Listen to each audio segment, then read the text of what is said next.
Put down the grill table carefully. Unfold the right legs and then the left legs in turn. Turn the fasteners to secure the legs in place. Before unfolding the last leg, left front leg, unscrew the butterfly screw. Take out the side table. Loosen the butterfly screws on the 4 legs. Press the spring pin and pull out the inner leg. Then tighten the butterfly screw. Turn the table over. The 4 legs can be adjusted to different lengths, respectively, according to the scale on the outer legs to suit different terrain. Hang the side table on the hooks on the side of the main table.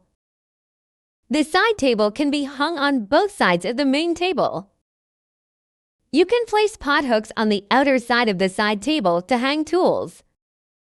The adjustable length of the inner leg is 9 inches.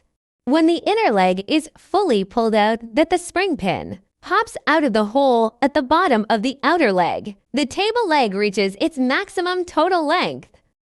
The table can hold 200 pounds.